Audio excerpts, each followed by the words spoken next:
ஐயோ! ஏய் கல்பனா, வாடி வாடி வாடி, வந்துட்டியாடி?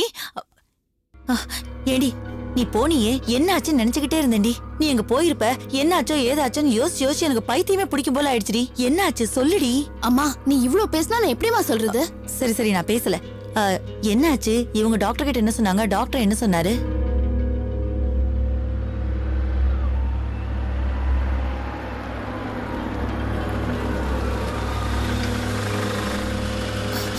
அம்மா கார் சத்தம் கேக்குது, அவங்க வந்துட்டாங்க போல இருக்கு. கொஞ்ச நேரத்துக்கு எதுவும் பேசாத, நம்ம தெரிஞ்ச மாதிரி எதுவும் காட்டிக்க கூடாது. போ. ஆக்சுவலி அந்த செடேட்டிவ் இனிமே தான் உனக்கு ஒர்க்கே ஆகும். இனிமே தான் மயக்கம். நந்தினி, நந்தினி, ஹேய் தூங்கிட்டியா? நந்தினி, நந்தினி, என்னாச்சு? கார்ல ஏறும்போது நல்லா தானே இருந்த? நந்தினி என்னாச்சு?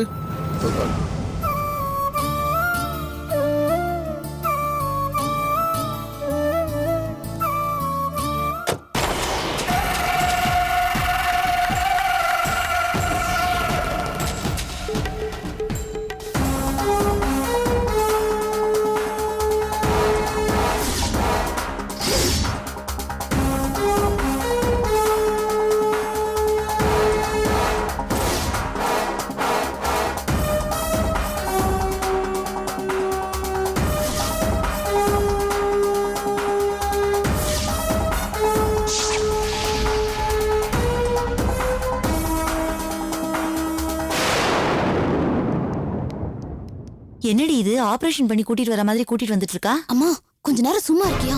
நீயே காட்டி கொடுத்துரு போல இருக்கே. அங்க போய் விசாரிப்பியா? அதை விட்டுட்டு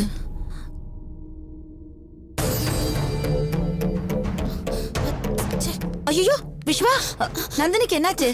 ஒண்ணுல போன இடத்துல கொஞ்சம் மயக்கமா இருக்குன்னா, வாந்தி வருதுன்னா டாக்டர்கிட்ட போனோம், ஊசி போட்டிருக்காரு. அட என்னப்பா, நான் எவ்வளவு பேருக்கு இந்த வாமிட்டு தலை சுத்தல் வந்ததெல்லாம் பாத்திருக்கேன். அதுக்காக இப்படியா? வேணா எனக்கு தெரிஞ்ச பெரிய டாக்டர் கிட்ட அவளை கூட்டிட்டு போய் காட்டலாமா?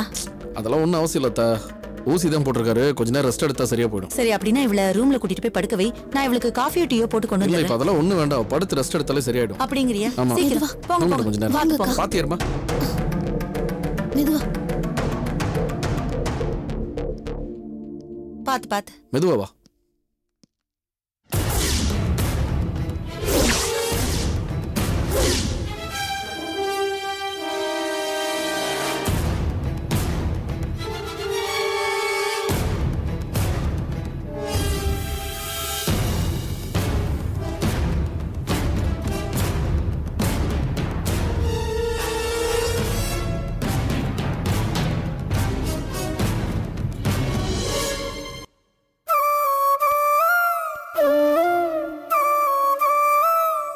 நந்தினி, நான் ஆஃபீஸ் கிளம்புறேன். மாமா நீங்க கிளம்புங்க, நாங்க சொல்லிக்கிறோம். சரி சரி அவ தூங்கட்டும், நம்ம கீழே போய் இருப்போம்டி. விஸ்வா நீ ஆபீஸ்க்கு ரெடி ஆகு.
விஸ்வா கிளம்பிட்டியா? நான் கிளம்புறேன். சரி. கதவை தப்பா போட்டுக்கங்க.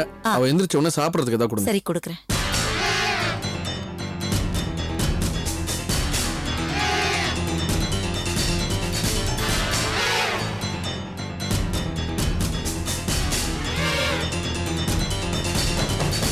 வராத்து. நீ கவலைப்படாம போ, நான் நந்தினியை பாத்துக்கிறேன். ம். ம்.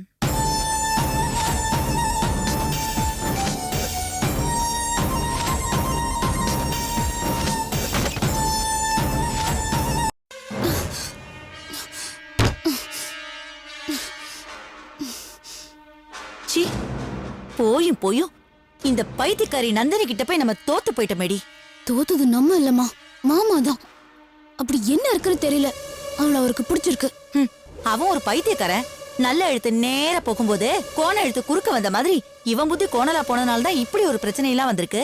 பைத்தியம் மாமாவை நந்தினிங்கிறத விட 2 பேரும் சேர்ந்து நம்மள பைத்தியக்காரங்களாக்கிட்டாங்களே. ஏய் கல்பனா, பைத்தியம் பைத்தியம் பேசும்போது தாண்டி ஞாபகம் வருது. இவங்க அந்த பைத்தியக்கார டாக்டர் போய் பார்த்தாங்களே, அவங்க என்னடி சொன்னாங்க? அவங்க பைத்தியக்கார டாக்டர் இல்லம்மா. சரிடி, பைத்தியத்துக்குலாம் வைத்தியம் பார்க்கற டாக்டர். அவர் என்ன சொன்னாருன்னு சொல்ல. அவங்க முதல்ல என்ன பேசுனாங்கன்னு எனக்கு தெரியாது. அப்படி பெருசா எதுவும் பேசிக்கவும் இல்ல. பெருசா பேசிக்கலன்னா அவ இன்னும் இவ்வளவு மயக்கத்துல கிடக்குறா. அந்த டாக்டர் உங்க வைஃபோட ஆழ்நிலையில பேசணும்னு கூட்டிட்டு போனாங்க. ஆழ்நிலைன்னா? மயக்க மருந்து கொடுத்து ஆழ் மனசுல இருக்கிற விஷயத்த சொல்ல வைக்கிறது. ஓ, அதனாலதான் அவ இன்னும் மயக்கத்திலே இருக்காளோ? ஐயோ ஐயோ ஐயோ, அங்க உள்ளுக்குள்ள டாக்டர் இவ்வளவு என்ன பேசிக்கிட்டாங்கன்னு நம்ம எப்படி இப்ப தெரிஞ்சுக்கிறது? அதுக்கான வழிய மாமாவே நமக்கு செஞ்சு கொடுத்துட்டு போயிருக்காருமா. என்னடி சொல்ற? சொல்றேன் வா.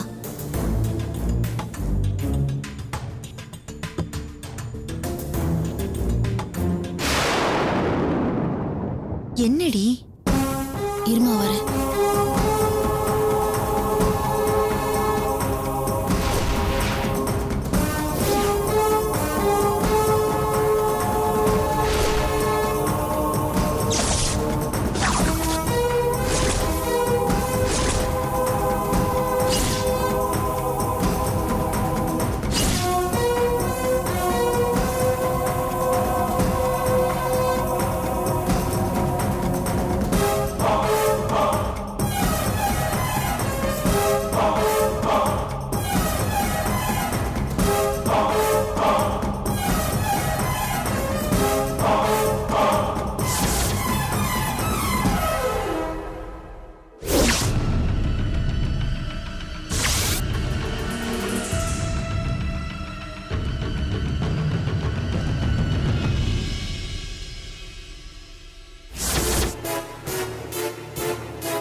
ஏண்டி, என்னடி இது?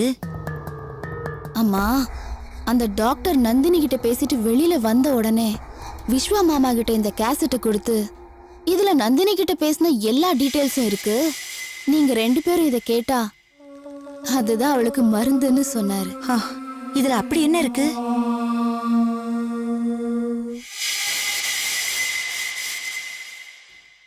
நம்மளோட எல்லா கேள்விகளுக்கும் பதில் இதுலதாம்மா இருக்கு.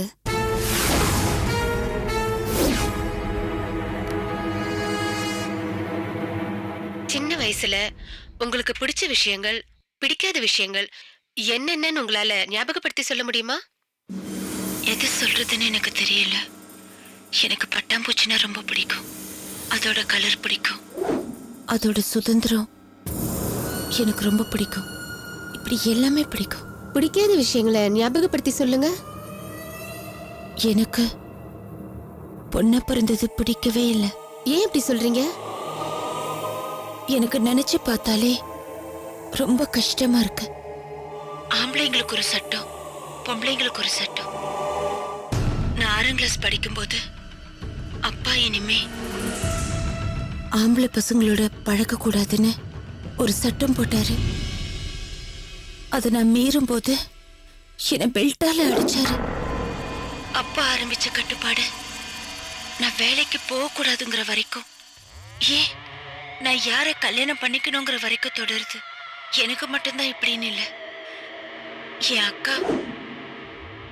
என் அக்கா மாலத்தியோட வாழ்க்கையை எடுத்துக்கிட்டாலும் சரி, இல்ல ஊர் உலகத்துல இருக்கிற ஒட்டுமொத்த பொம்பளைங்களோட வாழ்க்கை முறையை பார்த்தாலும் சரி.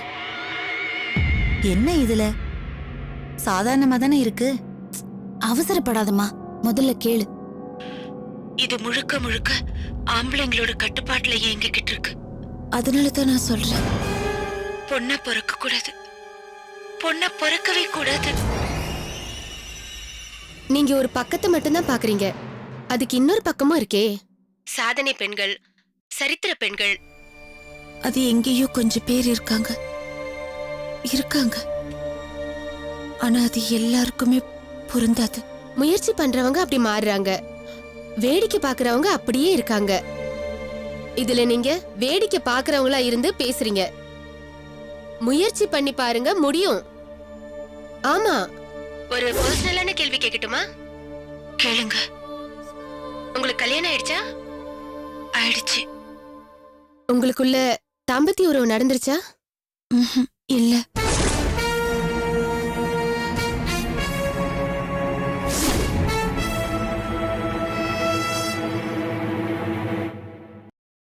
ஏன்னு தெரிஞ்சுக்கலாமா? எனக்கு பயமா இருக்கு. அதுல பயப்பட என்னமா இருக்கு? எனக்கு பெண் குழந்தை பிறந்துட்டா நான் என்ன பண்ணுவேன்? பொண்ணா இருக்கிற நீயே இப்படி சொன்னா என்னமா அர்த்தம்? என்னை இப்படி பேச வச்சதே இந்த சமுதாயம் தான். என்னது சமுதாயமா? ஆமா. ஒவ்வொரு காலகட்டத்திலையும் ஒரு பொண்ணு எவ்வளவு கஷ்டத்தையும் அவமானத்தையும் அனுபவிக்கிறாங்கன்னு எனக்கு தெரியும். ஸ்கூல்ல இருந்து ஆரம்பிச்சு காலேஜ் வரைக்கும் படிக்க போற பெண்களாகட்டும், ஆபீஸ் வேலையில இருந்து ஆரம்பிச்சு சாதாரண கூலி வேலை செய்யற பெண்களாகட்டும், காலையில எந்திரிச்சதுல இருந்து சாயங்காலம் வீடு திரும்புற வரைக்கும் தினம் எவ்வளவு மன உளைச்சல் அனுபவிக்கிறாங்க தெரியுமா? பாவம், எங்க அம்மாக்கு 3 பேருமே பொம்பளை பிள்ளைங்கள பிறந்துட்டோம். அதனால எங்க அப்பாவே எங்களை வெறுக்க ஆரம்பிச்சிட்டாரு. எங்க அப்பாவோட அம்மா 3மே பொம்பளை பிள்ளைங்க பெத்து குடும்பத்தையே தரித்திரம் பிடிச்ச குடும்பமா மாத்திட்டேன்னு எங்க அம்மாவை வார்த்தையால திட்டி அவமானப்படுத்திட்டே இருப்பாங்க. அப்ப எனக்கு 5 வயசு இருக்கும். அந்த வயசுலயே நாம ஏண்டா நம்ம அம்மாவுக்கு பொண்ணா பிறந்தோன்னு வேதனைப்பட்டேன். எங்க அம்மா படுற கஷ்டத்தையும் அவமானத்தையும் பார்த்து நான் ரொம்ப வேதனைப்பட்டேன். குழந்தைங்க பிறக்கிறது கடவுள் கொடுத்த வரும்னு சொல்லுவாங்க. ஆனா பொம்பளை பிள்ளைங்க பிறந்தா மட்டும் வேதனைப்படுறாங்களே, அது ஏன்? நந்தினி, அதெல்லாம் அந்த காலம். இப்ப காலம் மாறி போச்சு. அந்த மாதிரி எல்லாம் கிடையாது. இல்ல டாக்டர், காலந்தான் மாறதே ஒழிய எண்ணங்கள் இன்னும் மாறவே இல்லை. வீட்டுல பொம்பளை புள்ள பிறந்தாலே எல்லாருமே முகத்தை சுளிக்கிறாங்க. அதே ஆம்பளை புள்ள பிறந்துட்டா சந்தோஷமா தூக்கி வச்சுட்டு கொஞ்சறாங்க. அதெல்லாம் இன்னும் இருந்துகிட்டு தானே இருக்கு. அதனாலதான் எனக்கு பெண் குழந்தைய பிறக்க கூடாதுன்னு முடிவு பண்ணிட்டேன். நீங்க நினைக்கிற மாதிரி ஒவ்வொரு பொண்ணும் தனக்கு பெண் குழந்தை வேண்டான்னு முடிவு பண்ணிட்டா பெண் இனமே இருக்காதுமா. அப்படி ஒரு பெண் என்ன இருக்க கூடாதுன்னு தானே நான் முடிவே பண்ணிட்டேன். உங்களோட எண்ணம் தவறான எண்ணம்மா. ஒரு ஆணும் பெண்ணும் இணைஞ்சு வாழலனா நமக்கு அம்மா கிடையாது, அப்பா கிடையாது, அண்ணன் தங்கச்சின்னு இந்த உலகத்துல யாருமே இருக்க மாட்டாங்கம்மா. நீங்க பட்ட கஷ்டம் உங்களுக்கு பிறக்க போற பொண்ணும் படக்கூடாதுன்னு நீங்க முடிவு பண்ணிருந்தா உங்க பொண்ண எல்லாத்தையும் எதிர்த்து நிக்கிற ஒரு துணிச்சல்காரியா வளங்க. அவளை ஒரு சாதனை பெண்ணா மாத்துங்க. அதை விட்டுட்டு இப்படி பயந்து ஓடலாமா? அது மட்டும் இல்லம்மா, இது உங்களை விரும்பி கல்யாணம் செஞ்சுக்கிட்ட உங்க புருஷனுக்கு செய்யற துரோகம் இல்லையா? உங்க மேல அன்பும் காதலும் இருக்கிறதுனாலதான் அவர் உங்களை இங்க கூட்டிட்டு வந்திருக்காரு. உங்கள மாதிரியே அவரும் சுயநலவாதியா இருந்திருந்தா வேற ஒரு பொண்ணை பார்த்துட்டு போயிட்டே இருந்திருப்பாரு. நம்மளோட எண்ணமும் செயலும் மத்தவங்களை புண்படுத்த கூடாதுமா. இத நீங்க உணரணும். இப்ப என்னையே எடுத்துக்கங்க, நானும் ஒரு பொண்ணு தானே. நான் நல்லா படிச்சு டாக்டர் ஆகி மத்தவங்களுக்கு சேவை செய்யல. எனக்கும் 2 பெண் குழந்தைங்க இருக்காங்க. அவங்கள நான் நல்லா படிக்க வச்சிட்டு இருக்கேன். அது மட்டும் இல்லம்மா, தாம்பத்தியம் வச்சுக்கிட்டா பெண் குழந்தைங்க தான் பிறக்குமா? ஏன் ஆண் குழந்தை பிறக்காதா? முதல்ல அந்த எண்ணத்தை தூக்கி போடுங்க. பெண்ணுங்கிறவ அடிமை இல்ல, சாதனை பண்ண பிறந்தவ. அத முதல்ல புரிஞ்சுக்கங்க. நல்லா யோசிச்சு பாருங்க. நீங்க சொல்றதும் சரிதான் டாக்டர்.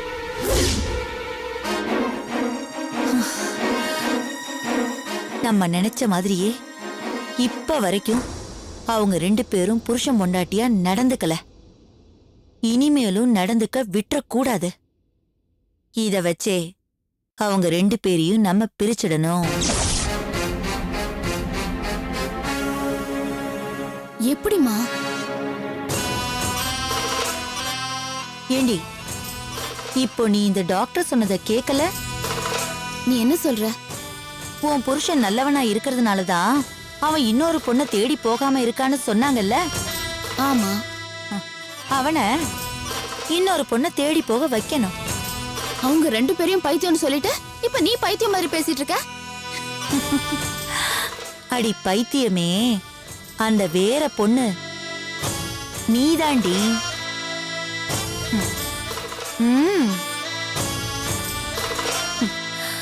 தானா கனியாதத தடியால அடிச்சுதான் கனிய வைக்கணும். எப்படி சொல்றேன்.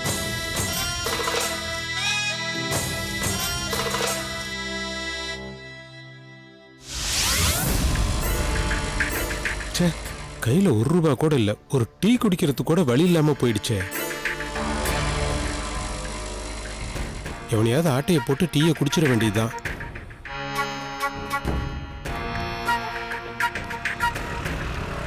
மாஸ்டர், ஸ்ட்ராங்கா ஒரு டீ போடுங்க. முதல்ல டோக்கன் வாங்கப்பா. என்ன டோக்கன் வாங்க சொல்றான்? கையில வேற காசு இல்ல. ச்சே.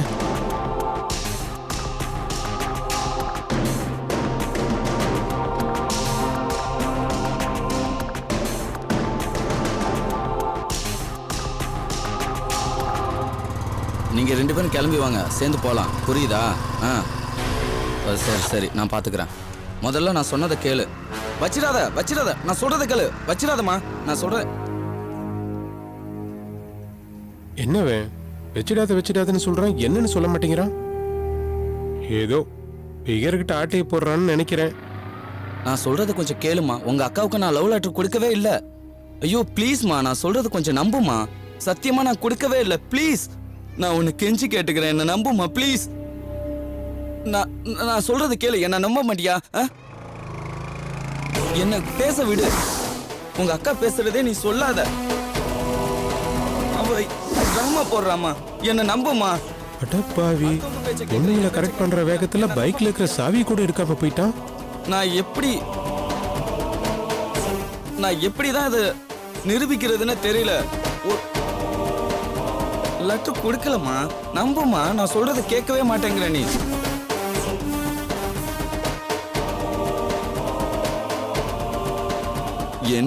என்னம்மா நீ இப்படி பேசுற?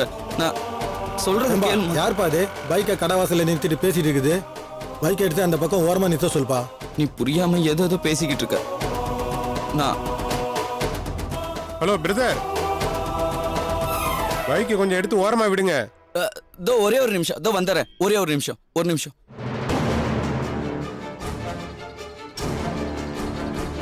ஏன்பா பைக்கை ஓரமா விட சொன்னல? அண்ணே, அவரு ஃபோன் பேசிட்டு இருக்காரு. யார்ப்பா அந்த ஆளு? உன் கூட வந்தவர் தானே? என் கூட வந்தவர் தான். ஏன்பா உன் கூட வந்தவர் தானேப்பா? நீயாவது எடுத்து ஓரமா விடலாம்ல? எடுத்து ஓரமா விடுப்பா. சரிண்ணே.